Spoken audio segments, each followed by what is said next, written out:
Yeah,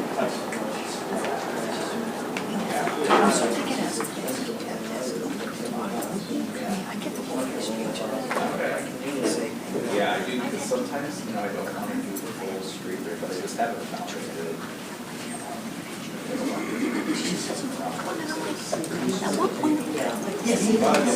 Pardon, sorry. Well, we need to. Yeah,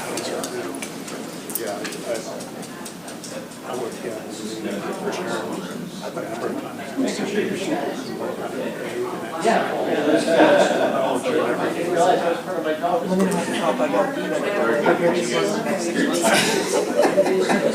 Yes, I can hear you.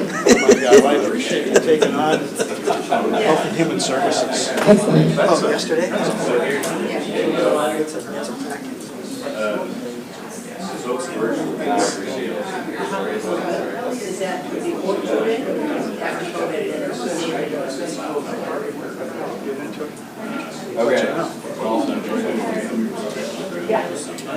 Yeah, no, it's good morning. Morning. It is still morning, isn't it? Okay. Yeah, it is. Thank you for that. Barely. Yeah.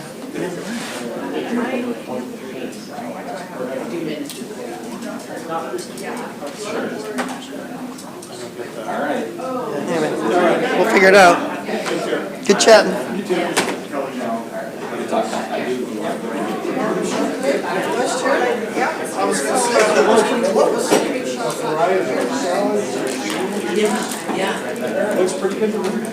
Good morning, Jameson. Good morning, Matt.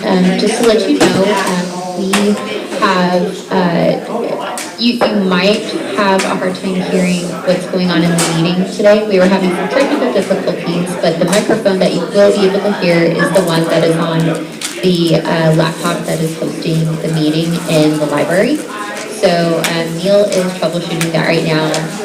But just to give you, advance notice that you might have a little bit of hard time hearing, but we're working on fixing that right now. Thank you, Sarah. What'd you say? Thank you. Yeah, right, thanks.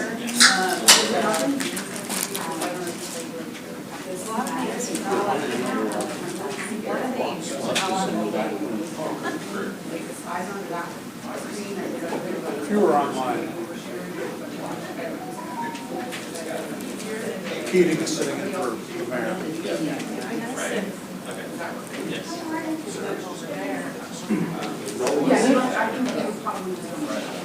I brought that up when I was chair.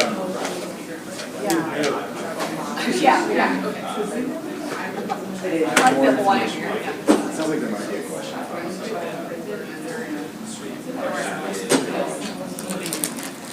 You guys should be at that. Of course, I'll get one back to the house. These are all Ron, just use that. Okay. All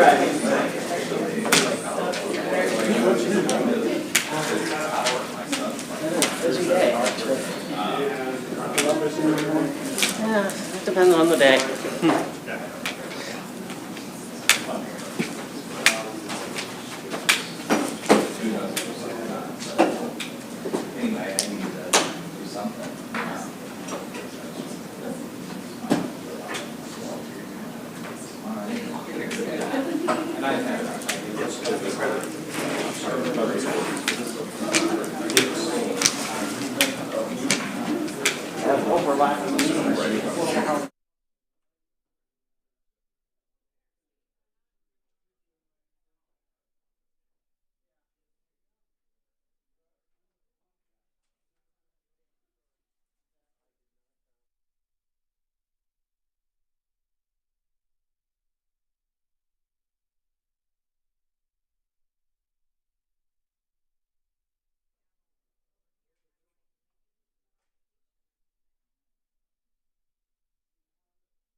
4th, 2026 MPC meeting to order.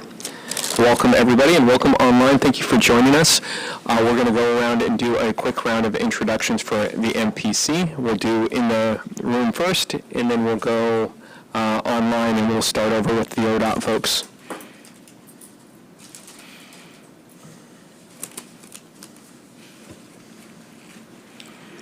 You want to start, Bill? Here, go ahead, Bill. Bill Johnston, Oregon Department of Transportation. Ian Roholt, ODOT, interim area manager. I'm filling in for Fidel Francis right now. Commissioner David Lovell, Lane County. Commissioner Heather Buck, Lane County. Sean Van Gordon, Mayor of Springfield. Councilor Randy Groves, Eugene. Pete Knox, Lane Transit District. Brenda Moore, Lane Council of Governments. Paul Thompson, Lane Council of Governments. All right, can we go on? What's that? Oh, go ahead. I'm Josh Kuczynski, Lane Council of Governments. I'm just running the meeting stuff. Pam Berrigan, minutes recorded. Okay. Why don't we go online? Vidal, you want to start? Chair, my understanding is right now the microphones are working in the room but are not feeding online, and the microphone in this laptop is the only one they can hear. Can you hear me, Vidal? Yeah, I hear you. So I think I might be the only one they can hear. Those that are further away, it gets a little sketchy. So why don't we do this, Paul? Maybe you can just read for who's online for the MPC. I will do that. Online, I see Vidal Francis, Jamison Otten, Kelly Clark, Matt Keating, Michelle Weber, and Berrien again, Rob Interfeld, and Tim Garner from Metro TV.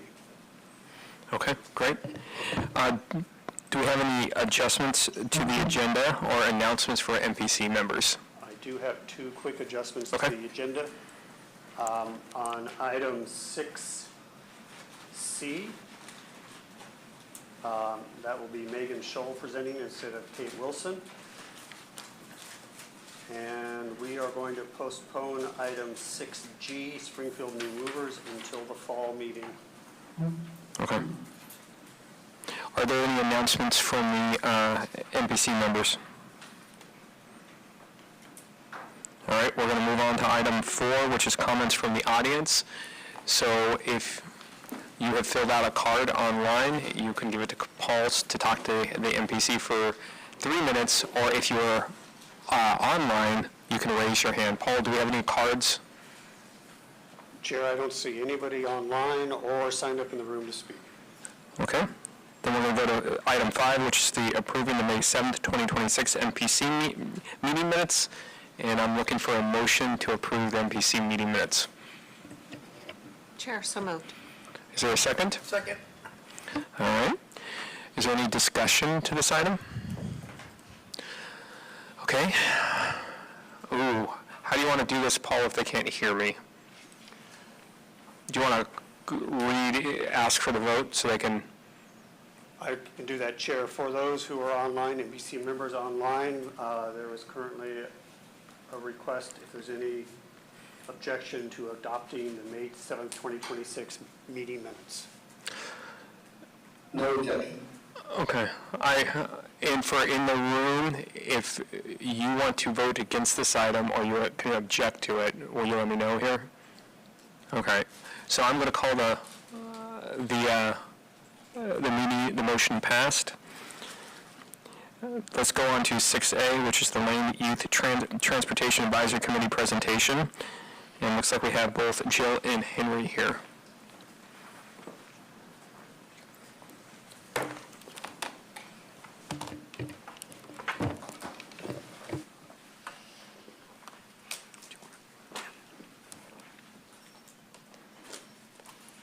Hi all, my name is Jill Chahorek. And I'm Henry DeYoung. We are the Lane Youth Transportation Advisory Council co-chairs. I have your slides here, so just let me. Okay. Perfect. You can next. So we're LITAC. LITAC stands for the Lane Youth Transportation Advisory Council. Like I said, I am the co-chair, Jill Chork. I'd like to first start off by saying I'm very excited to be here. It's an honor, and I'm excited to talk about what LITAC means to us and what it means to our community. So we are both founding members of LITAC. We are both currently serving our 5th terms. And this council means a lot to me. Like I said, LITAC stands for the Lane Youth Transportation Advisory Council. The name pretty much sums it up. We are a group of youth that advise on transportation-related issues in Lane County. We started up in 2022, and since then, we have done a lot. We've conducted walk audits, bike repairs, we've written letters of support, we've provided feedback for local governments and our partners, but we'll get more into our projects later on. We have around 12 members, and ages range from middle school to high school level. We represent a wide range of regions within the Wayne County District and also a variety of backgrounds. For us, representation is really important, so we hope to take our unique experiences as youth and use them to create change surrounding transportation in our community. You go ahead. So our mission, we have 4 main goals: youth representation and advocacy. So this is just to help facilitate the promotion of youth engagement within the policy making in the world today and within the Eugene-Springfield area. And then engagement and education, that's just to educate youth and bring them resources and knowledge that they can use to better themselves and the community as a whole. And then collaboration and partnerships, that's our goal to partner with other organizations. Our goal is mainly the youth-led ones, and work collaboratively to kind of advance our own individual goals and our goals that we share. And then lastly, vision and stewardship. That's just so we can have like a vision and a goal that we want to see happen and how we do it. And that's mainly done by our monthly meetings and just our bringing together ideas from all perspectives. As a council, we have 3 main priorities. As you can see, safety, accessibility, and affordability. And as a youth council, we hope to bring a unique perspective to all of our priorities. As far as safety, we hope that our advocacy helps to create safer travel in terms of walking, biking, and other forms of transportation. Accessibility, like I said, because we are a youth council, we have a unique perspective on accessibility. Many of us are not able to drive. We can't get a driver's license yet. So we work to help to offer our district more accessible ways of transportation and more affordable, which leads me to our 3rd priority, affordability.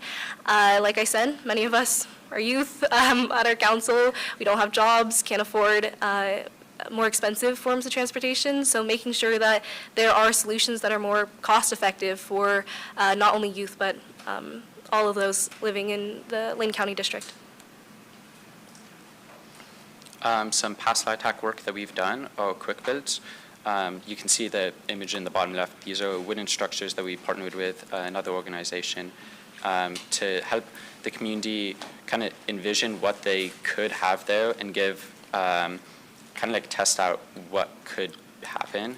These are usually done in parking spots around the city. And I believe we have chairs, a planter, and then a table, and then one other thing that I'm forgetting right now, but we have collaborated and built those. Another one is walk audits. We have done a lot of walk audits within just some parts of the city that need improvement and given our voice and feedback onto what needs to be changed. Then lastly, the Oregon APA conference.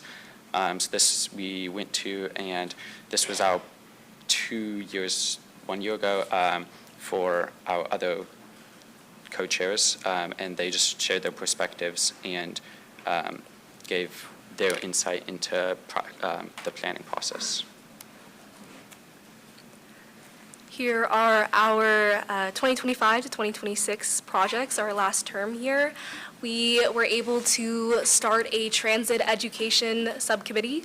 When I say transit education, I mean a class that we are hoping to implement in middle schools into their health curriculum in order to teach middle schoolers how to use the bus system. We were doing this really because as previous middle schoolers ourselves, we know it's hard if you don't have transportation. You're trying to get longer distance where you can't ride there and you can't walk there. So really making sure that at the middle school level they know how to use the bus system. It was important for us. So we did this by coordinating with a Safe Routes to School coordinator and also LTD. We're hoping to get this implemented next year, and we're in a really good position to do so. We've also done letters of support and statements. So we've provided statements for project selection committees, and we advocate for our priorities, like I mentioned earlier, that's safety, affordability, accessibility. And we've also provided a letter of support for Link Lane. And lastly, the Battle of the High School bike ride. This was our kickoff for the Mays Bike Month event, a good way to get high schoolers participating in this as well. We've done this for 3 years now, and South Eugene High School has won all 3 years, and we hope to keep that tradition going. Some more ongoing LIHTC work that we've been doing is outreach. So we've been tabling, I believe it was a month ago, I was just down in this library doing some survey work. We've also gone to the Springfield Library and art walk, and then bike repair events to just get our name out there and get feedback on it, which kind of tie into the feedback and surveys. So we've created a survey, very youth focused, trying to get just insight into what the youth think about the transportation system and what needs improvement and how we can help them. And also the feedback, we've tried to bring that survey information and results back to other agencies and give more perspectives to what the youth want to see. And then also Learn to Rides, previously mentioned, they're quarterly in 4J, Springfield, and Bethel, and we go there to help the kids learn to ride and help set up and set up and pack down. So yeah. Okay, and our partnerships. We partner with Safe Routes to School, like Henry was saying, on those Learn to Rides. We help provide volunteers to them. We also partner with the Lane Transit District, BPAC, Live More, BEST, or Better Eugene, Springfield Transportation, Connected Lane County, and Shift Community Cycles.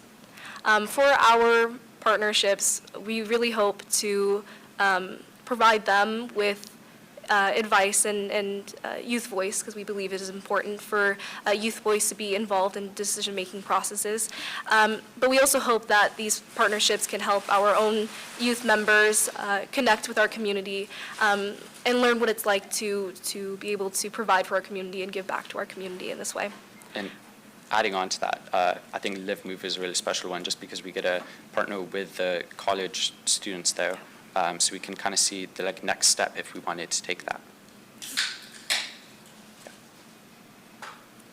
And that was it with our presentation, but we just had questions. But firstly, we just wanted to ask you what we can do to help support your vision and what we can aim and strive to do in our committee to help you guys out.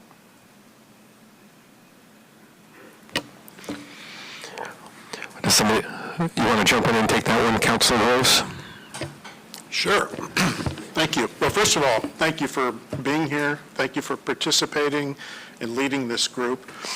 And I especially want to call out, I really appreciate how you're reaching out into the middle school arena and bringing our younger members of our community along.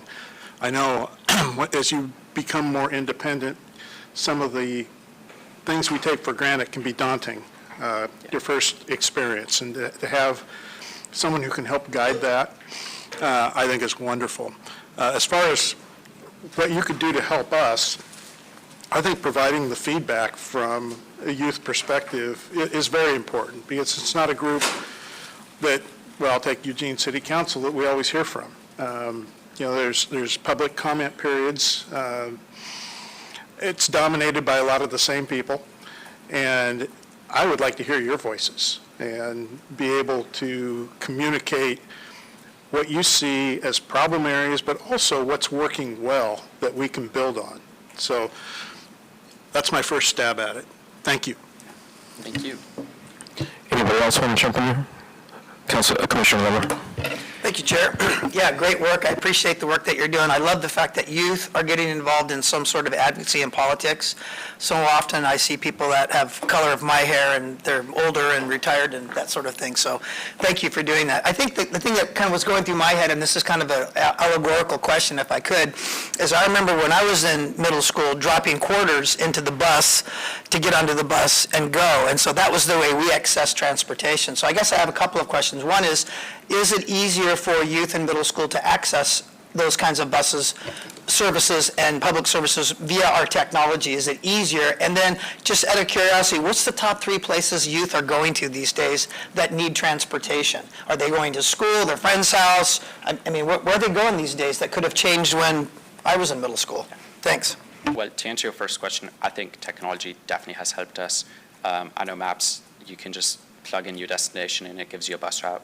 And I know LTD does have their new app that helps with that. I forget what that is, but it definitely does improve our ability to take the transportation. And then as for where we are going, I would say school is the number one. We all, every day almost. And then friend's house, and some people go to gyms and practices and like sports. I would say those are the biggest ones. I don't know if you had anything to add. Yeah, well, it's funny you asked that question because we just did that survey asking where youth go when they use the bus system. We have yet to look at those responses because that was a fairly recent survey, but I'm going to assume it's very similar to what Henry said. And on top of that, I just wanted to add to the whole how technology is changing and how youth and specific are adapting to that. And I would like to think that youth are particularly tech savvy, so I wouldn't say it's really a barrier at all. I think that I have a younger sister who's in middle school and she's teaching me how to use these things, but nowadays it's not the coins anymore, but it's those bus passes, and I think for them it's exciting. It's not too out there. Like I said, they're tech savvy, and I don't think at all it's a barrier, but something that they're comfortable with. Well, I would love it if your sister opened a consulting firm for the rest of us who haven't ridden the bus in a while. I think that would help. But thank you very much. That's good news. Thank you. Go ahead. I also really like to thank you guys for showing up, and this is, I think this is a really great thing. I was a transit rider when I was young and in middle school and high school, and rode the bus to school and from school with people, other students, but we didn't have that kind of training. We just kind of had to figure it out on our own, and I think that being able to get kids to know how it works and everything, that's great because it builds independence and lifelong kind of skills of figuring out how to find your way in the world. So thank you very much, and plus it brings us new customers. All right, I don't see any hands online. Councilor Groves. Thank you, Chair. One of the disadvantages of going first in the queue is you hear things that make you want to ask more questions later. When you do go through that survey, and I don't know, Brenda or Paul, if it's better to have them come back for a short agenda item or come testify at public testimony or even get it to us in writing. I'd be very interested to see what our youth are saying about transportation. And I think that would be useful for this group as we prioritize transportation funding issues. So thank you, and thank you, Chair. Commissioner Buck. I'll just add on to the thanks for being interested in this particular subject. I think if we had more of those bikes with the smoothies on the back, we would get a lot of youth more interested in alternative ways in which to find transportation. And I remember back, when I was young, I would find the bus out in Veneta, and there was no bus sign. The people just knew that that's where you kind of collected if you wanted to get on the public ridership program. And so you'd get on and we'd come into town and we'd have to wait till the end of the day to get back. And also being able to take the bus, the public bus to school in the morning because maybe the regular bus route didn't get there. So I'm so curious, what are the transportation methods that are most popular for kids these days? And, how you think this system could be improved over time. Well, for me personally, I've been a huge bike rider. The bus system, I know I'm speaking about it, but I've not taken it as much as I should, I believe. But biking has been a really big part, and I think that's consistent throughout all of Eugene just because of the infrastructure we have. Of course, driving is going to be the #1 pick right now, but I know at least like half my friends bike to school, and I know on the committee we have dedicated bikers that just bike everywhere. As for bus, I think buses are the best second pick. That'd be my second pick for after biking, but in the winter it definitely would take buses. But I know Jill has different experiences than I. But Well, we're both juniors in high school right now, so we're seeing a lot of our friends getting their license and driving for the first time. And of course, that's a scary experience for us being in the high school parking lot. So for me, I think a way that we can improve with so many people getting their license for the first time is improving driver's education. I took driver's ed, but of course there's that barrier of it's expensive to take driver's ed. I think that an issue that is important to me is making sure that more high schoolers are being safe with their driving and know how to drive and are able to have access to driver's education. But that's an issue that I care about just because it's relevant to us, especially with our age. Commissioner Lobo. Thank you again, Chair. Just one more question that you bring up too about biking, Henry, you said about bikes. I mean, the thing that was very different about when I was carrying football gear 2.5 miles to practice, it was all under my own power. Now with e-bikes, I'm sure that has changed the spectrum of transportation greatly. So I think the question coming back to us would be e-bike safety on our bike lanes. I mean, they weren't designed for 30-mile-an-hour bike transportation on that. So I think those kinds of issues I would be most curious in going forward, how some of that engineering that's old is prohibiting safety moving forward on the e-bike realm, and then also what it does to those bike trails next to busy highways like River Road, I'm thinking of, how those safety issues could affect us going forward. So I think that would be a real big issue for me. yeah, for sure. I know I do have an e-bike, but that is something I have also noticed, just these fast bikes that are not meant for what we manpower to completely different device and vehicle. Yeah, thank you so much for presenting. It's really helpful. The best thing I think you can keep doing is sending your feedback in. Anytime you're telling elected officials what you want to see in the community, it's good, and that is amazingly helpful. The one question that I had it was a follow-up really around the technology question, right? The youth today navigate the world with so much more technology than we used to.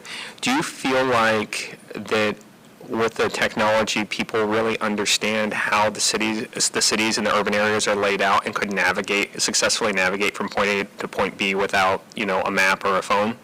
Or do you feel like you've kind of grown up and just experienced it with the phone, that's just the tool you use? I'm guilty of being very directionally challenged. I have a very hard time navigating the city without Google Maps, and I do believe that is partly because I've kind of grown a reliance on my technology. But I believe with how prevalent technology is, there might not be a use of being able to navigate the city without technology anymore, just because there are not going to be many cases where you don't have Google Maps in your pocket, it's not really a skill that is used as much. So in my opinion, we do have a very strong reliance on technology, but I don't believe it's entirely a bad thing. Just to contradict her a bit, but I feel like I've kind of grown up not using maps as much. I've kind of, at least like sitting in the back seat, I always just like knew where to go from there. So that's probably more how I was raised. But I think, yes, we don't, I think that driving without maps is like a great skill to have, but I think the youth definitely are not having that skill as much, but I kind of agree it isn't that big of an issue if they can have Google Maps or maps like just with them, so. All right, great. I don't see any hands online, and I think that is it for questions. Thank you so much for coming to chat and share your information. It's really great work. Yes, thank you so much for having us. All right, we are on to 6B, which is the Central Lane MPO Title VI Plan. Thank you, Chair. That's going to be me today. This is requesting adoption of the new Title VI plan.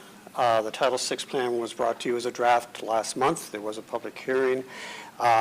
As noted last month in the extensive memo and again, the draft document, the update of the Title VI plan is required on a regular basis. This update mainly addressed updating the demographic profile and maps, and updating state and federal authority regulations and guidance, and really updating some of the things that have resulted out of federal direction that has changed over the past couple of years with respect to Title VI and certain populations. We have had a public comment period open. There have been no public comments received, and the Transportation Planning Committee at its meeting recommends you adopt the new plan. All right, great, thank you. Are there any questions for staff about this plan? All right, I think I'll entertain a motion to adopt it. Chair, I move to adopt the 2026 Title VI plan. Second. All right. Get in there. It's a popular motion, the second, apparently. Is there any discussion to the motion? I don't see any hands. Do you see any hands? Let me just ask online, it has been moved in the room and seconded to adopt the Title VI plan. Are there any online? Councilor Weber has raised her hand. All right, Councilor Weber. Councilor Weber?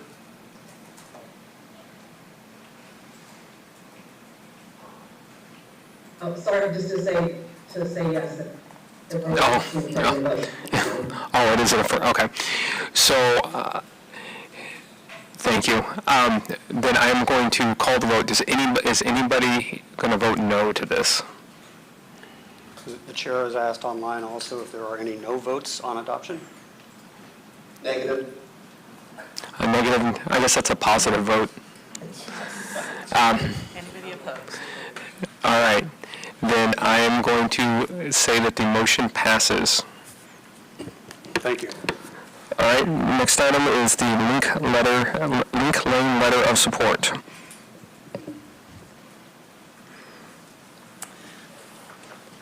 Okay, hello. My name is Megan Scholl with Lane Council of Governments, and we are requesting a letter of support for our Link Lane services. That is the Eugene to Florence connector and the Florence to Yachats connector.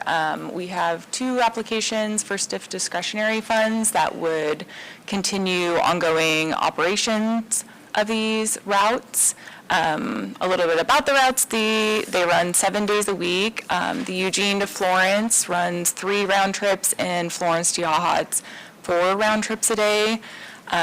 These services are really vital to those communities, but also visitors. We see people using it for transportation to the coast and from the coast into the MPO area. community members use it for medical appointments, job opportunities, leisure, a variety of uses. And these routes have been really vital to people's mobility throughout the county and in and out of the MPO area. So we are asking for a letter of support from MPC, and TPC supported that motion as well. All right. Councilor Groves. Thank you, Chair. Do you have any statistics on the number of people that you are transporting, a high, a low, or an average, anything? I don't think that is really small now that I'm looking at it. Kelly might have more up-to-date numbers. I do have, Paul might. Kelly might have it pulled up more easily for exact numbers. We just got our May numbers from our providers, but I can say that over the years we've had an increase each year, which has been encouraging. Megan, do you want me to speak to it a little bit? Yeah, if you have any firm numbers, that would be helpful. This will be a preview to what was in the slideshow that I was going to share, but I can show you some numbers. I can share my screen.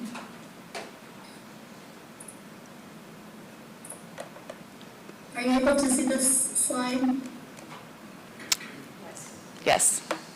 Okay. This shows the combined ridership for both of the services that Megan just mentioned.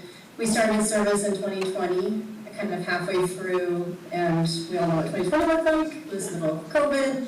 Then we decided to, we started the Florence to Eugene route 3 weeks before COVID hit. So things have been off to a rocky start, but we've increased in ridership every year, and the trends are showing to keep going up. And so we've been right-sizing our fleet, we've been adding service, we've been doing enhanced marketing, all to try to support the riders that Megan has mentioned and encourage more.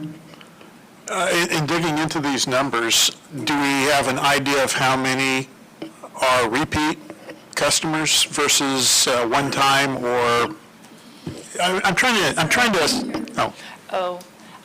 Randy Groves is asking if we have any numbers about repeat customers, or are these one-time users? Frequency of use. It's a little bit of both. We are actually getting ready to do an onboard survey this summer that should give us more information, we're hoping, and that's one of the questions we're trying to ask. So we might pause on response to that and come back to you in a few months and have more information, if that's okay. Okay, thank you. All right, any other questions? I think we're ready for a motion. Chair, I move approval of the letter of support for Link Lane. Second. And, does anybody have discussion to this motion? I don't see any online hands. Paul, can you see if anybody objects online? Online NPC members, again, the motion has been made and seconded to approve the letter of support. Are there any objections? All right, in the room with the motion, are there any objections to passing this unanimously? All right, then I'm going to declare the motion's passed. Thank you so much. Thank you. The next item is the Basics Act Letter of Support with Paul Thompson. It's Letter of Support Day. Chair, thank you again, and I think Josh is sharing the screen this time. Can we go into presentation mode possibly? Okay. So I'm going to give you a little bit of a, wait a minute. There we go. That's good. I'm going to give you a little bit of a background on this, and then I'm going to very quickly go through these slides. First of all, my thanks to the Association of Metropolitan Planning Organizations, AMPO. I borrowed this slideshow from a presentation they gave to a statewide group here in Oregon a little while ago. I deleted about 2/3 of the slides because they got into very technical details for the MPO staff. Basically, the idea here is that it is time again for the federal government to reauthorize transportation funding. Transportation legislation is typically funded on a 6 to 7 year basis by Congress, And the current one we know by two names or two acronyms, either IIJA or BIL, Bipartisan Infrastructure Law. Some of you may remember that passed and provided a significant amount of funding for transportation across the country. Believe it or not, that legislation will expire September 30th. It's already been 6 years. So approaching that date, what came out about, I'm going to say 2 months ago, was a bill introduced in Congress called the Basics Act. And I'll get into that in a few minutes. The Basics Act is really what they tend to call a marker bill or marker legislation that sets the mark for what those who introduce this bill in Congress would like to see as part of the ultimate legislation that reauthorizes transportation funding. And indeed, just within the past 2 weeks, the new larger bill that would fully reauthorize transportation was introduced, the Build America 250 Act. It, however, is a little bit too early for me to get into that bill. It is just over 1,000 pages. AMPO themselves has been delaying their summary of it and saying we're working on it, we're working on it, we're working on it, so we can tell you what's in there. And literally about 3 hours ago, they sent the summary. AMPO sent the summary out, so I have it, but it's 52 pages, just the summary. So what we do know is that a lot of what's in the Basics Act is contained in the full Build America Act. A lot of the same concepts are in there. And I'm going to go through the Basics Act today and ask you for a letter of support for this. I think there's a good chance that we'll come back to you probably in September and discuss the Build America Act in depth once we understand it better and once the state and can talk about what it means for us. So moving on with the Basics Act. Next slide, please. Next slide. Hang on, Paul. We already have questions, huh? Yes. Thank you. The question is, are there like now two competing transportation bills with the Basics versus the Build America, or how are they related? I would expect that, to be honest, the Basics Act would not move forward to be passed as legislation on its own. As I said, they consider it sort of a marker act in terms of something that they can debate, something that they can gain support for the concepts of, and hopefully then integrate into the ultimate Build America Act. That said, what we're asking for today is, again, support for this bill because that's the current way that we can show support for the concepts. Does that help? Okay. So this just gives you a quick idea of where we sort of stand today. The pie chart shows that of the funding split in the current federal legislation, regions and local jurisdictions are receiving about 24% of discretionary, or the discretionary funding is about 24%, and formula funding is 76%. Now, discretionary funding is that Congress can change the amounts. It can be discretionary by decisions at the local level or at the state level. What's important is on the right side, that bar chart shows that, as I mentioned, the BIL or the IIJA increased discretionary funding significantly when it was passed in 22 or FY22. And that's because Congress included a lot of what we tend to refer to as our earmarks and other discretionary programs, one-time funding. Next slide, please.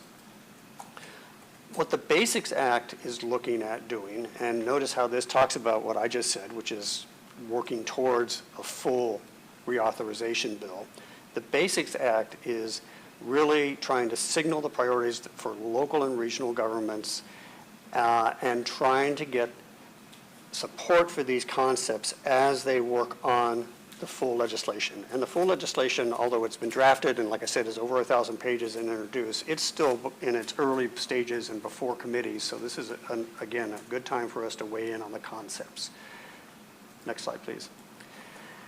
The Basics Act supports cities, counties, MPOs, regions, and communities. It really is focused on more local funding and more local control. And it does that in a number of ways, and I'll talk about that in the next couple slides. Go ahead, please.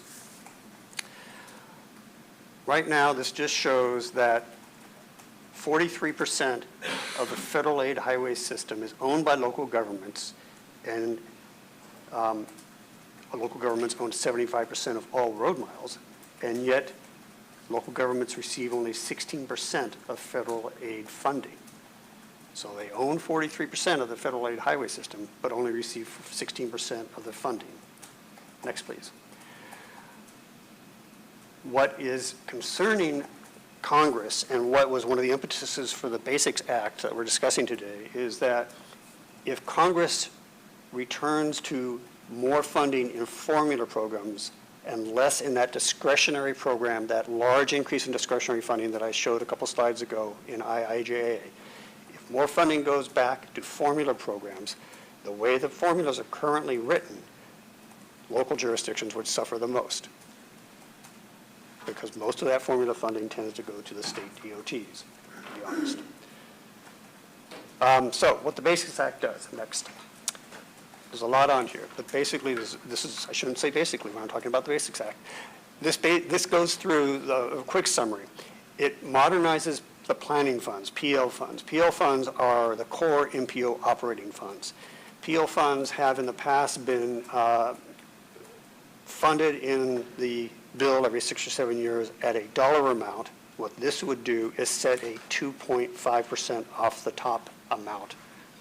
So it would set a percentage amount for MPOs, and as you'll see in a little bit, that results in a fairly large increase for MPO funding. It would also remove the match requirement for MPOs, which is great because currently we have to provide a little over 10% local funding, non-federal funding, to match the federal funding that MPOs get. This would provide 100% federal share funding. It also would provide the option for MPOs to opt in and to be direct recipients of PL funds. Currently, we receive our MPO funds through ODOT. We work with ODOT in the contracting and other processes to receive our MPO funds. And this would allow us to be direct recipients from the federal government. It would be, to be honest, a little more efficient. We do act as direct recipients of federal funds. LCOG does in some other grant opportunities, and it tends to be a little bit quicker and more efficient for us. It also expands eligibilities for the use of PL funds. I'll talk about that more in a minute. It increases the Surface Transportation Block Grant funds, and this is the STBG funds that you hear about every couple of years when we ask you to approve the discretionary funding that we come to you for and say, what, and we did this just, a few months ago. STBG is the largest pot of money that is part of those discretionary funds that we have you select projects for every couple of years. This would increase those funds. This would also increase the Highway Safety Improvement Program funding nationwide and continue the bridge program nationwide. But what's important here are those two 25% sub-allocations under highway safety and bridge formula. Those would be brand new under the draft.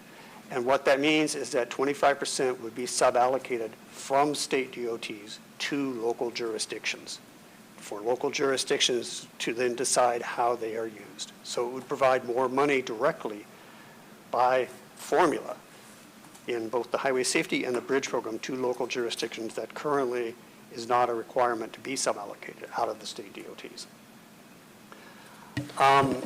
Things on the right side. Sorry. That's a good question. I apologize for that. What is continuous bridge formula Well, there program? currently is a... Is that bridge funding or is it actual bridges? It's funding for maintenance, operation, construction of bridges. It's funding. Okay. There's a formula program. There's a specific pot of money in the current IIJA and previous federal transportation bills that is specific in its use dedicated towards bridges. Got it. It continues that program, but it adds this 25% sub-allocation to local jurisdictions. I just wasn't clear if it was bridge funding to get us to something or actual bridge Bridges. work. So thank you. I got it. No, it's Or bridge funding to get us to more bridges.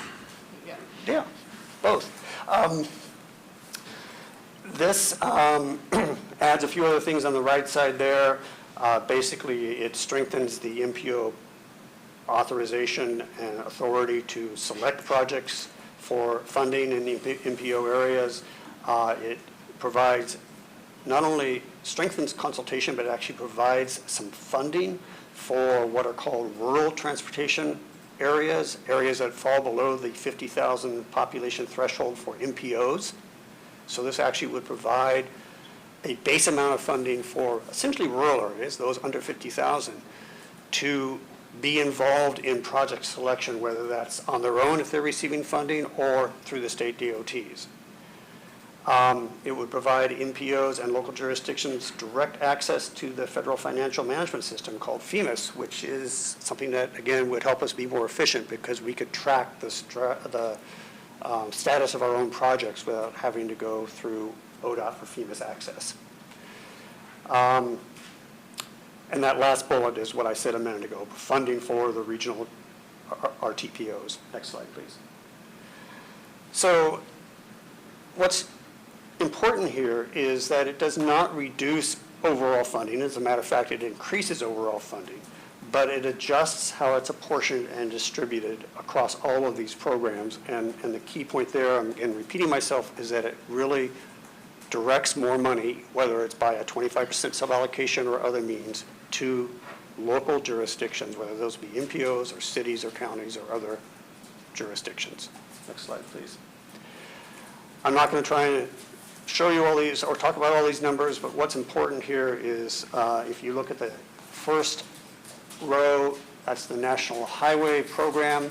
It essentially remains somewhat flat. I know $1 billion increase.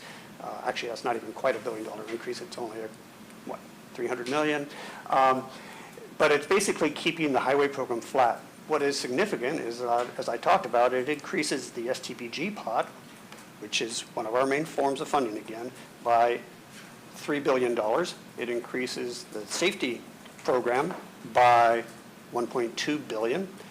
It increases the MPO funding, operational funding. This is the PL funding I talked about, that's our core MPO operation funding, by really 3 times its current amount, from $500 million to almost $1.5 billion. And then it does keep, like I said, the other programs fairly consistent. I'm not sure, I don't recall why they don't have a current amount in the bridge formula program, but again, here are those numbers. Next slide, please. So there's been some concern about would this affect the state DOT funding? No, really what it does is that it increases everybody's funding, and it's just showing here that in round numbers, it would increase state DOT directed funding by about $5 billion, as well as local funding nationwide by about $5 billion across all the programs. Next slide. This just repeats what I just said. Again, really the key message here is we're getting more money for the MPO and for cities and counties that may be able to use or apply for some of these fundings. Next.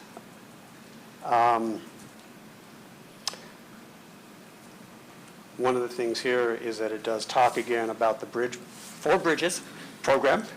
And what this does is puts in money that would guarantee a minimum to each state. Off-system bridges, which is interesting because off-system means off the federal system. So local bridges would be eligible for 100% federal cost share, no match required.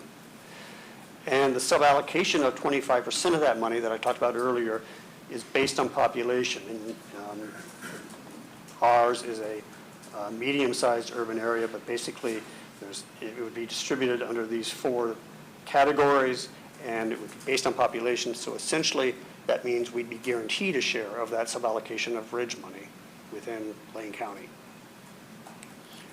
Next. Highway Safety Program, again, a fairly significant increase in funding. Again, a 25% suballocation based on population. So really straightforward suballocation. Don't have to really argue to get that suballocation from the state DOTs. If this is what becomes law, it would just be part of a directed suballocation to us. And again, metropolitan planning, repeating some of the things here, direct recipient with the MPOs being able to work directly through the federal government for contracting, as well as 100% federal cost share and no match requirement, and a significant increase in the amount of funding. Next, please. And then finally, it expands what we could use the PL funding for here in the MPO. There are things here that we already do. I think some of these things were really already eligible to some extent, but you can just quickly look down that list, and it's just all good news, really. I think that might be the last slide. It is. So there is a draft letter in your packet, and we are asking for approval of that letter. Are there any questions for the presentation? Okay, I think we're ready for a motion for the letter. Go for it. You got to jump in line. Well, you got to be quick with this group. I move that we accept the letter, or support the letter that's in the packet for this funding. Second. All right. It's been moved and seconded to support the letter. Is there any discussion to this motion? All right, Paul, can you ask online to see if there's any objections to approving this? Online members, it's been moved and seconded to approve the letter of support for the Basics Act. Are there any questions, discussion, or objections to approval? All right.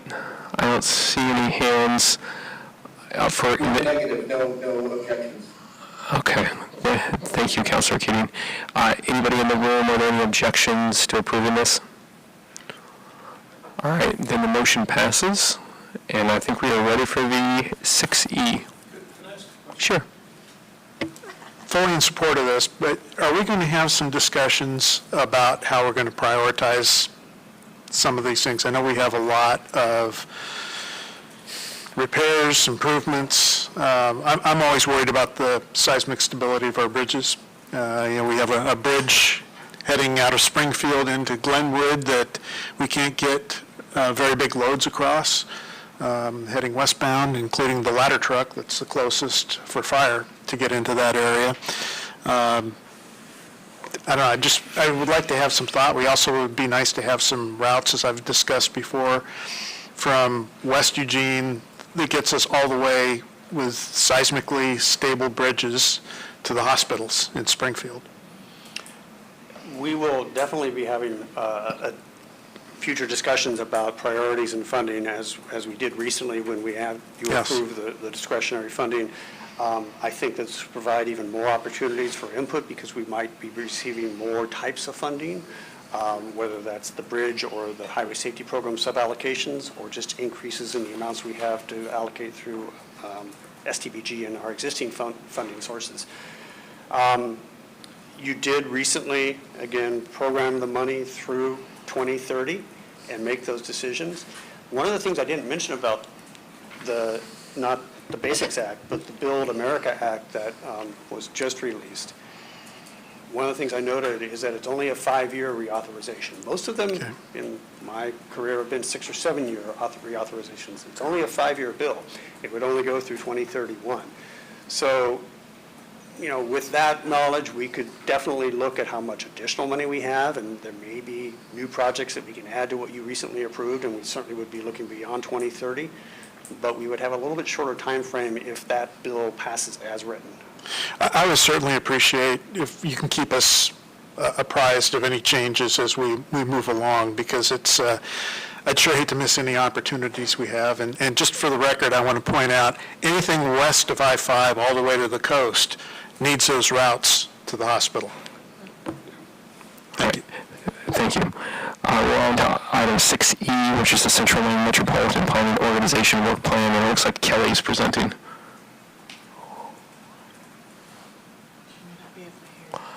Paul, you may have to call. Kelly, it's your turn. If you are ready, you're up on the work plan.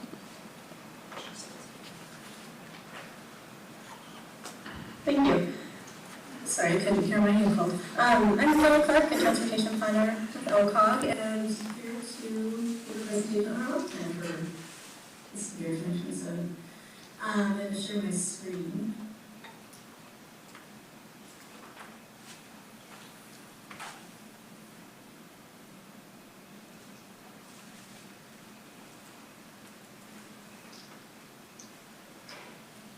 Okay, we have the ready. Yes. Okay. So in your packet, our 4-year work is a copy of our 4-year work plan. It's a long kind of spreadsheet that we keep track of and update regularly. But today we wanted to focus more on just what's coming over the next fiscal year. So we'll cover some of the topics around regional planning, regional funding, regional programs, state and local collaboration support, and then link transit. And a lot of these things you've already heard about in various forms, but this is kind of, we wanted to show kind of a holistic perspective of all the things that we're working on. So starting with regional planning, you recently approved our Unified Planning Work Program, and that's an important document for us because it's federally required and it contains all of the activities that we as the NPO are working on, and that is one of the key pieces of federal requirements that keeps money flowing into our region. So we'll be doing a full update of that this upcoming fiscal year. Resilient Lane is a project we're really excited about. It's funded to protect, well, it's, Rachel's going to provide a little bit more on this in the next agenda item, so I'm not going to say anything more about that. The Regional Transportation Safety Action Plan, we recently received a grant to update this plan, which was last updated and or adopted in 2017. So it's an exciting time for us to update that plan. You'll be hearing more about that. We'll bring the work back to you in the fall. We are always engaged in updating and maintaining and utilizing our land use and travel models, along with the same kind of perspective with the data portal. Is always more data to be sharing and to be putting into that portal. We coordinate with ODOT and our required federal performance measures, and starting that coordination up again this summer. And some ongoing work for our last RTP Regional Transportation Plan update is looking at heat exposure analysis, and we're just at the start of like looking into what that project is going to look like. Paul just updated you on our recently approved our Title VI Plan annual report. We'll be doing that again next year. We have ongoing IG with ODOT and our partners. We do an annual accomplishments report, regular self-certification documentation, and then I had here highlighted the quadrennial review, which we will conduct in June 2027. This is another important effort that we undertake. It's where the Federal Highway Administration and Federal Transit Administration folks review all of our program as an NPO and ensure we're in compliance with our requirements as an NPO. So that will happen in June, and we'll have more information to share on that as that time comes. Our regional funding, some of the highlights from that program are our Transportation Improvement Program, ongoing updates, maintenance, and air quality conformity determinations. Looking forward always, so the federal funding forecasts. We fund regional programs, Safe Routes to Schools, Transportation Option Testing programs. We conduct discretionary funding for competitive grants, which we just went through that process. And the TIP project mapping, so that's online, so there's information for the public to be able to engage with to know what projects are funded and occurring over the next 3 years. And then ETIP implementation that Dan's been working on with other NPOs in the state. And our listing of federal obligations. Our regional programs. The first category is under safety and livability. So we have Safe Routes to Schools programs that we support at both the urban and rural perspective. Our Safe Lane Transportation Coalition, who we presented here a couple times. Oregon Driver Funding Program, the Child Passenger Safety Program, driver education, and then always our ongoing contract and IGA management, and then always looking for funding for grant applications.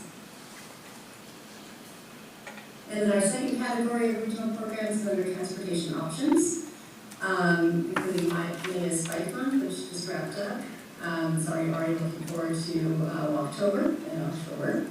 The Seed and Be Seen program, Get There Challenge, Springfield New Movers program, and the transportation options programs through Springfield and Coburg, and then our Driver at Risk project, which is AKA residents get their car free. And then as an MPO, we get to facilitate committees and support a lot of committees, including you all as MPC, our Transportation Planning Committee, subcommittees of that, Transportation Advisory Subcommittee, Transportation Options Advisory Committee, LITAC, which you heard from earlier today, and then the Oregon Metropolitan Planning Organization Consortium, or OMPOC, which is actually meeting tomorrow.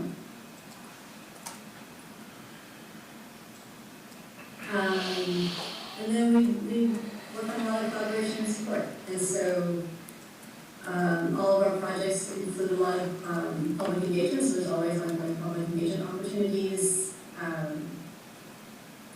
Kate Wilson of our staff, the co-chair for the Public Transportation Advisory Committee through ODOT. We're active in Lane Act. We're coordinating with the cities of Eugene and Springfield and Coburg, whereas more opportunities rise for upcoming TSP or Transportation System Plan updates. OCOG is the contract manager for the Oregon Travel Study, which is a travel behavior study that's occurring statewide and coordinated through all of the OPOs in the state and ODOT. We're active in the Oregon Modeling Statewide Collaborative and the same list of quarterly meetings. We're engaged in a lot of partner advisory committees and active in the carbon reduction program consultation group. I mentioned the ETIP development and implementation. There's a quarterly meeting that is held to convene the OPOs, transit providers, and ODOT. We're involved in locally certified agency participation, and that's what the certification that enables us to contract and manage federal funding and consulting, where we have contracts for consultants. And there's a statewide air quality conformity group that we participate in, and a shared mobility working group. This is just kind of a snapshot of the programs and collaboration and support that we're working on locally and statewide. And then we talked a little bit about link lane already today. Megan mentioned we have 2 routes. OCOG is the public transportation service provider. The 2 routes are Eugene to Florence and Florence to Yachats, and we have contract services for both of these. Public Pacific Crest bus lines is the contract operator for the Eugene to Florence route, and River City Taxis is the contract operator for Yachats to Florence. In the next slide here, you've already seen, but it demonstrates our increases in ridership that we've seen since we started, and those trends are only looking up. So we're excited about the service we're providing and eager to keep it growing.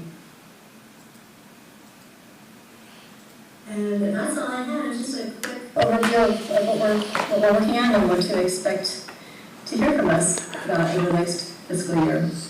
Are there any questions about the work plan? I do not see any hands in the room or online. Thank you so much, Kelly. The work plan looks great. Thank you. The next item is 6F, Resilient Lane.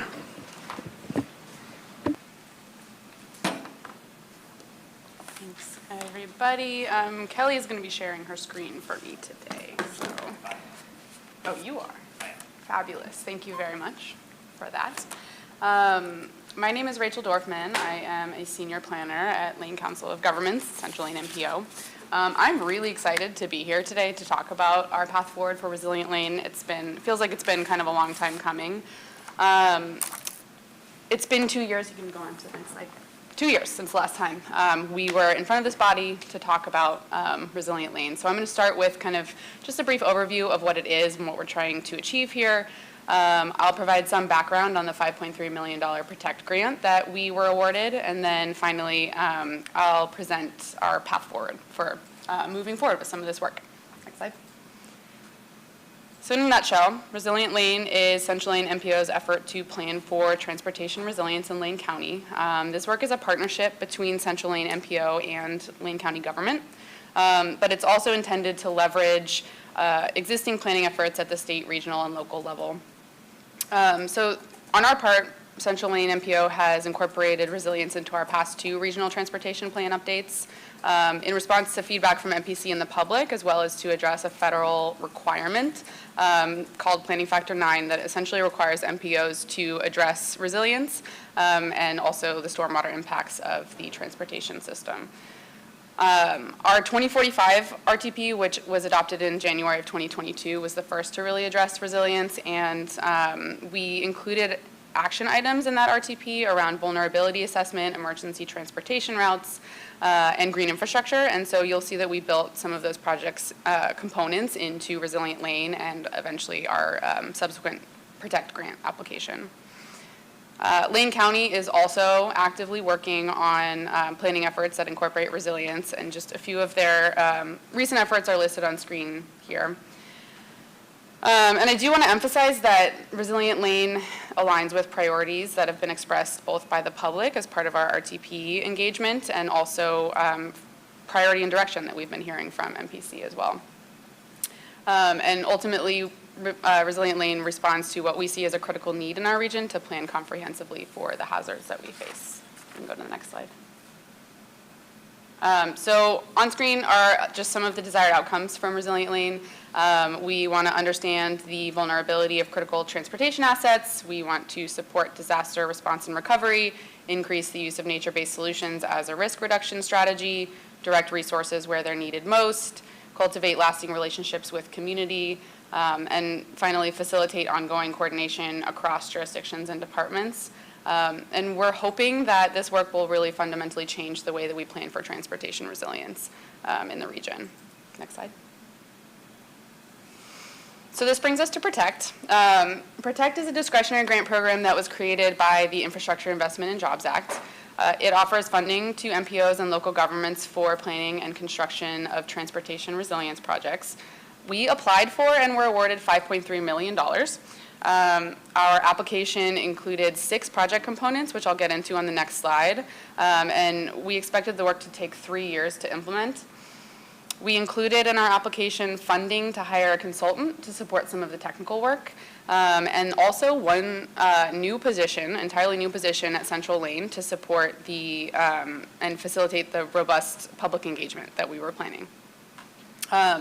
A few of the things about our application that we're really excited about are that we went into this with very strong partnership with the county, particularly their transportation, emergency management, and public health teams. We're planning to take an all hazards approach, so we're not just focusing on one or just a subset of hazards. We're planning for the multimodal network, so we will be looking at our bike, pedestrian, and transit networks and how they're susceptible and vulnerable to hazards, and also how they can help support resilience in a disaster. And then finally, we're planning across jurisdictional lines with urban and rural linkages. Next slide.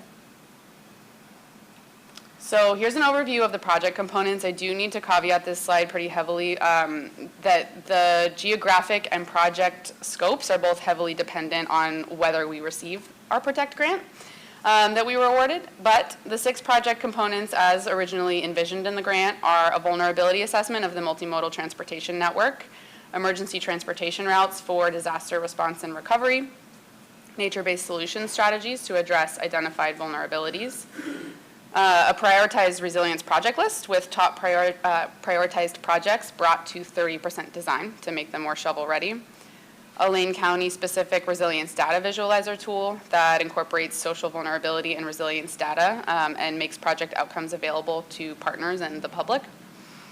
And then we tie it all together into a countywide plan that meets federal requirements for a resilience improvement plan under the Protect program. Next slide. So what happened to our Protect grant? We submitted our application in August of 2023. We were notified of award in April of 2024. We were initially informed that our grant agreement would be ready to sign and obligate by the end of 2024.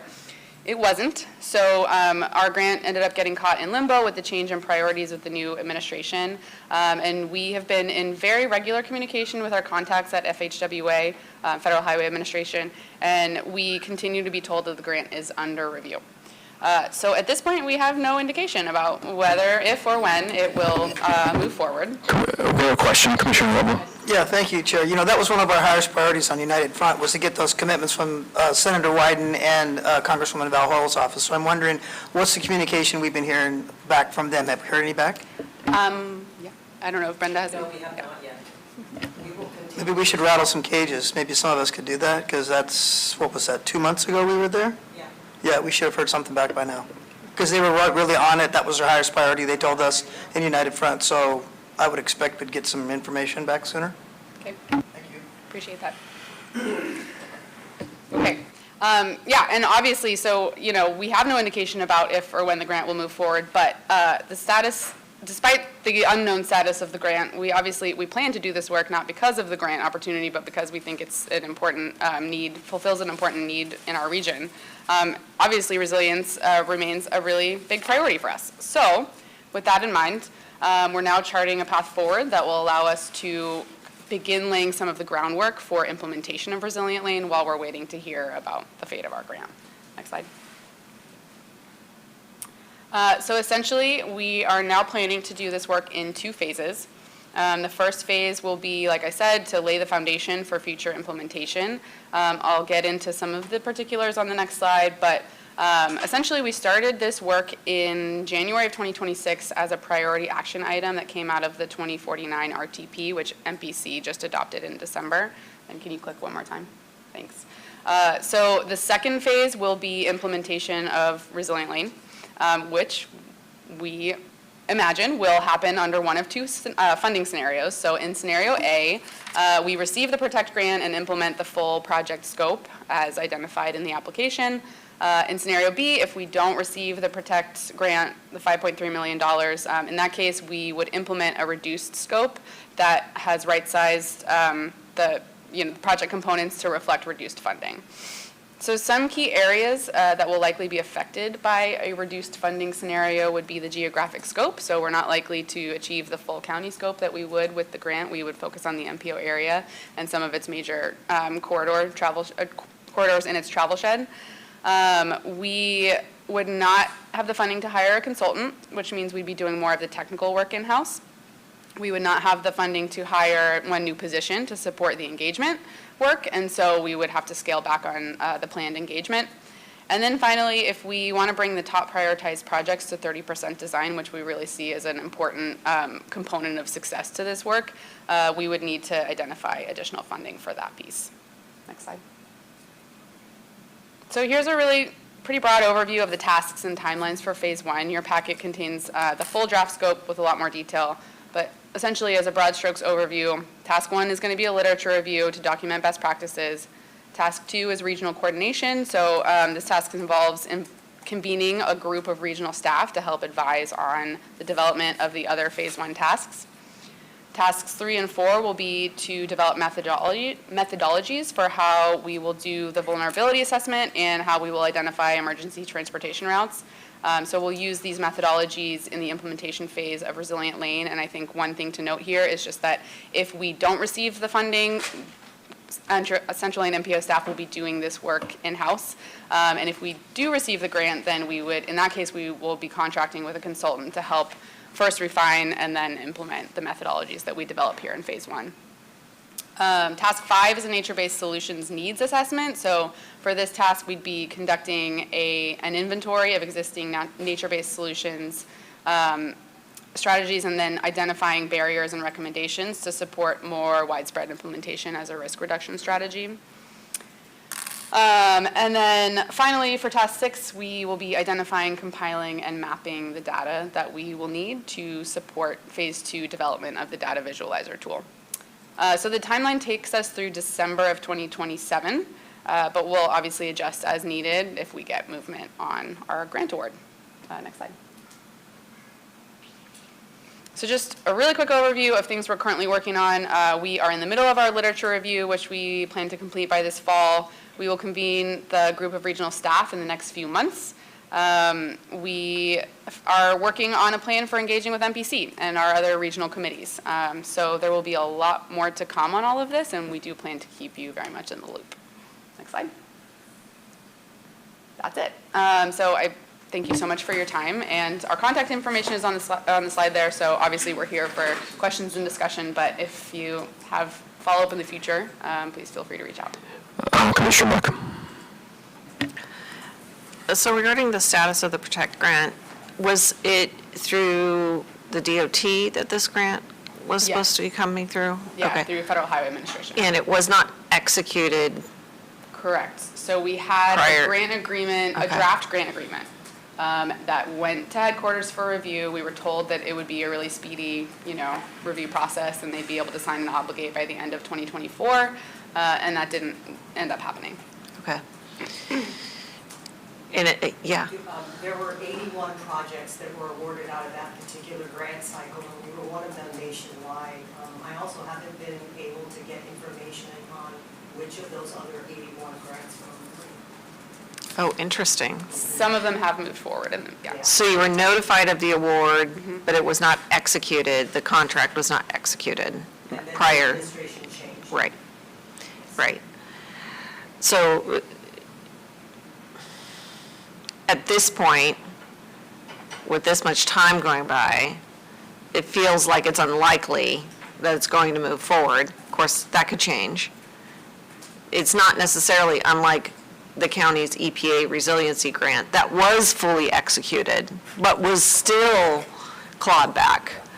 And I think partially is because this federal administration is not prioritizing resiliency. I mean, they're dismantling FEMA and any other resiliency efforts in general. So I guess I'm frustrated with that. And it should be absolutely a bipartisan issue, hands down. And so it's frustrating to hear that, they can't even give you an answer one way or the other at this point. I would prefer that, and I Yeah. asked, just tell us we're not getting it, but I've repeatedly been told it's on someone's desk. I'd like Which to- feels like ghosting. Yeah. It feels like we're being ghosted. And I appreciate the efforts of still wanting to continue working on it, because we all know that this is really important work. But without the funding, it's really hard to do it in any timely manner. And you do it with whatever money you might have left over or staffing that you might currently have. So, of course, I want to support you in that effort, and will continue to do that. But I also just want to be realistic that what we're seeing right now in this administration is that this Protect grant is just not likely to happen unless there's a new RFP under the new administration and we're able to apply for that, and then it's their idea, and it might have more legs. That's my 2 cents. All right, thank you. Anybody else? All right, thank you very much for the update. 6G was pulled for another meeting. We're on to 6H with an ODOT update. Hi there. Yeah, happy to give an ODOT update. We have some things happening. So probably the most significant item is we're about to get a new interim director. So our current interim director, Lisa Assumption, her interim service is only scheduled out to the end of June. And so that's not being extended. She's returning to direct the Oregon Parks Rec Department. And so Chris Warner, who is Chief of Staff for Governor Kotek, will assume interim director role on July 1st. And if you don't know his background, he's currently with Governor Kotek's staff. He used to be the director of PBOT before that. And then he also worked with Governor Kulingoski's staff when they passed the Jobs and Transportation Act in 2009. So more transportation experience than Director Assumption. And he'll be filling in for the rest of the... Excuse me, I'm online and I can't hear anything. Should I go over there? Why don't we, yes. Yeah. Mayor, thank you for that. Unfortunately, laptop microphone is the only microphone, so the ODOT staff is moving to this position. Just a minute. Thanks, Paul. Thank you.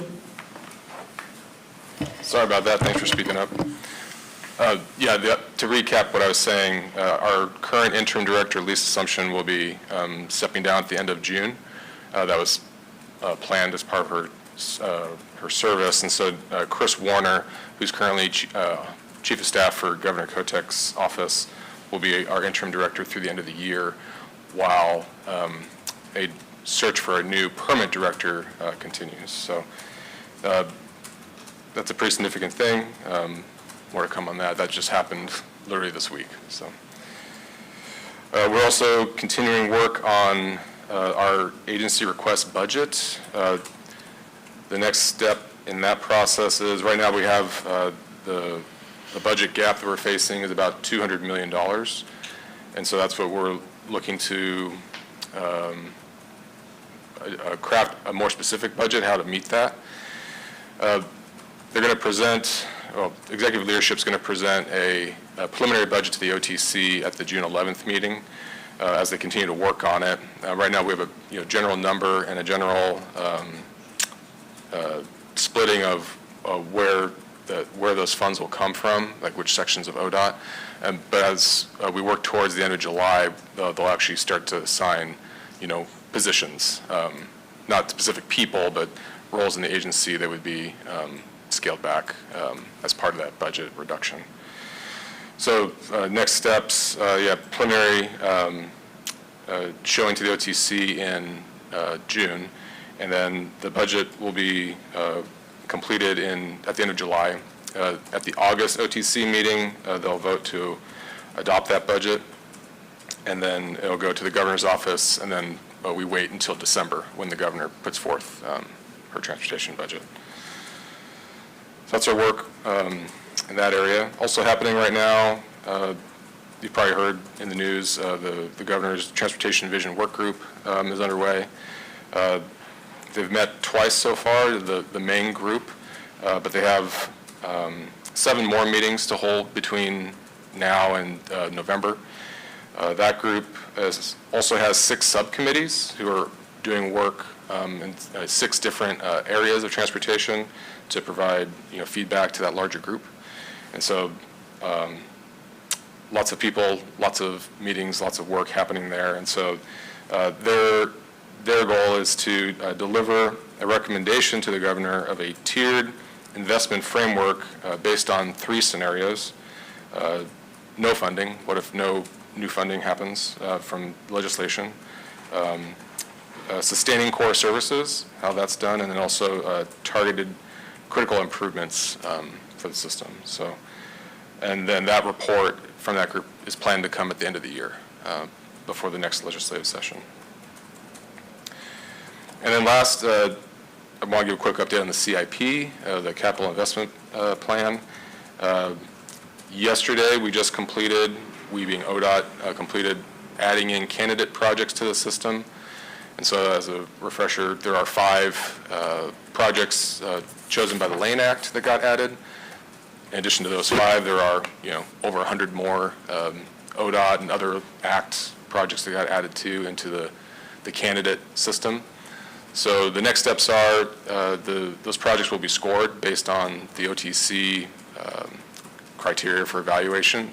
And then after that scoring is done, they'll go to a panel of members from ODOT and then also the AOC and LOC to choose which projects will be advanced into the 2730 step. So those are my updates, unless there's any questions from... Are there any ODOT questions, Councilor Groves? Thank you, Chair. Thank you for the report. As far as critical functions of ODOT, is there anywhere publicly accessible online where someone could go to find that list? I know there's a Transportation Vision Work Group website. Okay. And they should be posting their meeting materials. I know their meeting recordings are on there. So that should be where you could find that information. All right. Thank you. I'll see if I can hunt and find it. I don't have it. Okay. Yeah. Brenda? Thank you. That the list would be sent to the AOC and the LOC, and they would be participating in the choice of the projects that get into this bid? There's the panel, a panel of members, and that panel will include members from ODOT, AOC, and LOC. And I don't know who those members are. That news hasn't been shared at large yet, but that's... And they're not part of the vision panel? No, those are separate things. Okay. Sorry. So what I was saying with AOC and LOC, that's for our CIP project selection process. That's separate from the governor's Transportation Vision Work Group. All right. Thank you for the update. You're welcome. H2 was TIP project changes. They are in the attachment unless anybody has questions for staff. I don't see anybody with questions for staff. We're going to go on to the Metropolitan Cable Commission issues, which is 7A, and I believe I can dismiss everybody that is not the City of Eugene, City of Springfield, or Lane County, since you're not part of the Cable Commission. Feel free to stay, but for bonus meetings, but you do not have to. So 7A, we're discussing Cable Commission issues. Membership is Eugene, Springfield, and Lane County. This is PEG grants, updates on Comcast franchise renewal with Jim Cheney from LCOG. And Jim is in the room. Good afternoon, Chair, Committee, members. I'm Jim Cheney. I'm an attorney with LCOG. I sent a memo, and I won't repeat or recap everything that's in there. I'll just highlight that the three jurisdictions, Eugene, Springfield, and Lane County, have franchises with, have a joint set of franchises with Comcast to provide cable television to citizens through use of public right-of-way. And that that federal law regulates this pretty heavily. One of the things that franchisors are allowed to do was to ask cable television providers to, who are franchisees, to provide a cash payment to help support the public, educational, and government channels. And in the franchise agreements with the three jurisdictions and Comcast for the past many years, that amount has been $100,000 per year. $50,000 of that has been assigned by policy to support Metro TV, and the other $50,000 can be used to fund the purchases of capital equipment. And that capital equipment, that allocation is made by applications from PEG channel users, and the equipment that they buy, the MPC keeps an ownership interest in that equipment. If it's phased out, if it's at end of life, then it can be disposed of. But if it's unused at any time otherwise, then they return it so it can be used for some other PEG-related purpose. This year we had 2 applications. Often we have 3. Often Metro TV has equipment needs, but they don't have any new ones this year. In part, and I should mention this, that's one of the things we have funded over the years are things like editing software. Well, desktop editing software is a capital good. You buy it, you put it on the computer, and it's considered a capital good. But now their editing software has gone to an online model and on a subscription basis, and subscriptions aren't capital investments. So that's one of the things that they have asked for money for in the past that they no longer can ask for money for just because of the way that, because of the requirements of the program. This year, the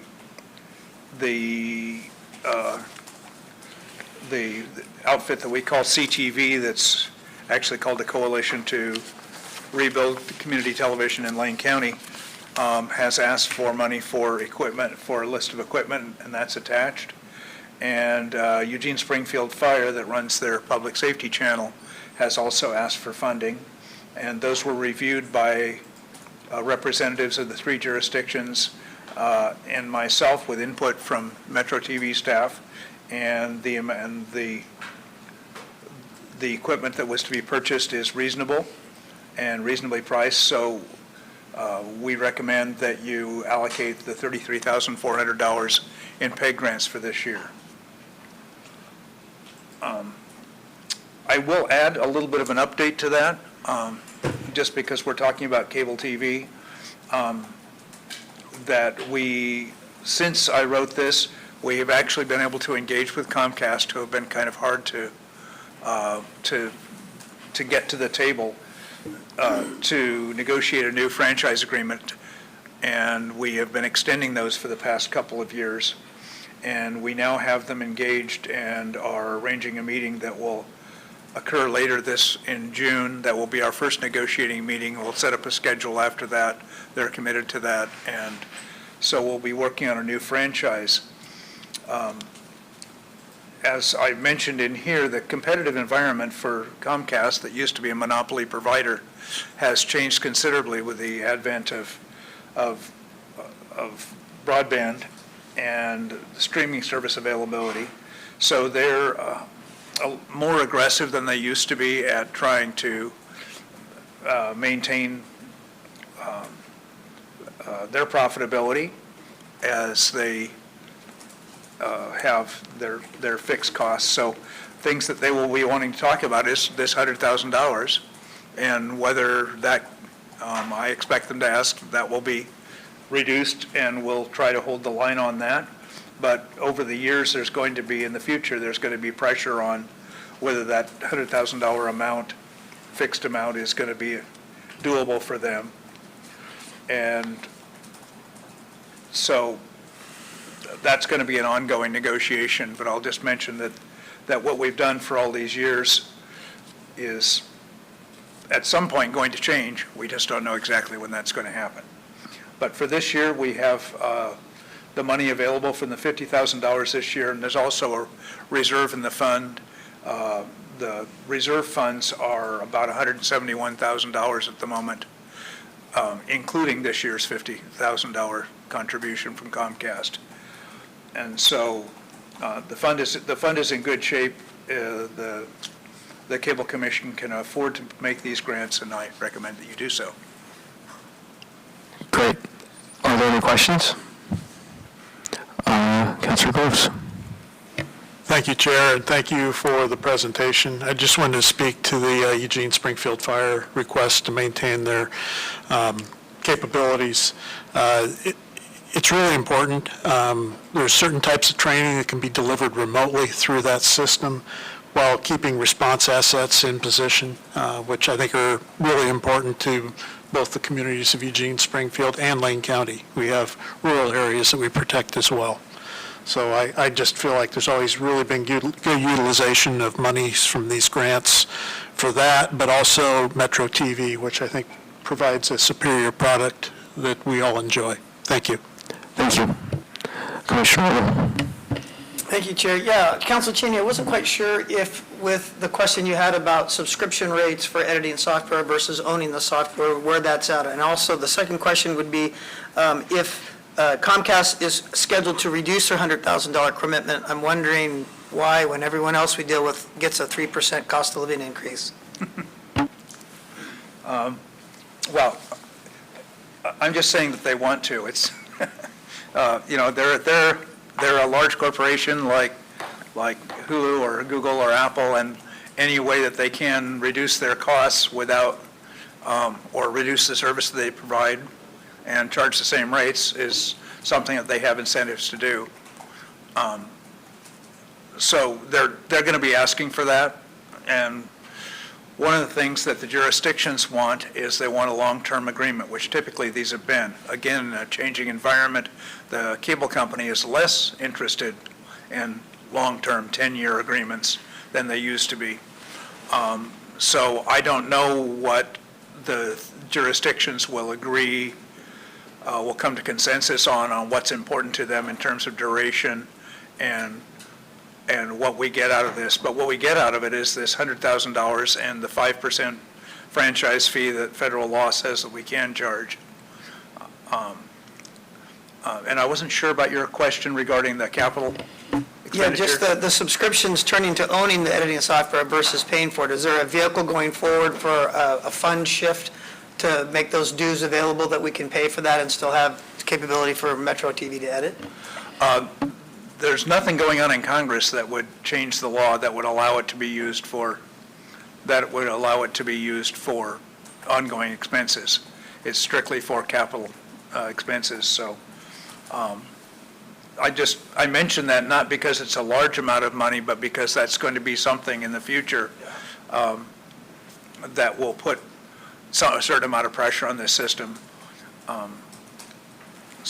But I'm not an expert in cable television, so I'm the coordinator between the agencies for this, and each of them has their own legal counsel as well. So we're going to do the best to come up with the best package that the representatives from the 3 jurisdictions think is going to work. Great, yeah, I can't imagine that subscription rate's going to hold fast or go down in price as we go forward. No, I don't expect that Comcast is going to lower its prices either. Yeah, exactly. Well, thank you for all your work. Appreciate it, Councilor Cheney. All right, any other questions? Okay, I think we're ready for a motion. Go ahead. I'll move approval of the staff recommendations for the 2026 grant cycle for the Metropolitan Cable Commission. Second. All right, is there any conversation or comments to the motion? All right, so I think, Paul, we still have Cable Commission members online, so I need you to step in and with a microphone and see if they are amenable. Online MPC members, it's been moved and seconded in the room to approve the 2026 grant cycle recommendations. Are there any objections? Thank you, Paul. Are there any objections in the room? All right, then the motion passes unanimously. Thank you so much. Thank you. And I think, do we have anything for agenda review, Paul, before I let the folks go? We do not. I believe that's it for today. All right, we're adjourned. Have a good day, everybody. We have adjourned. Thank you.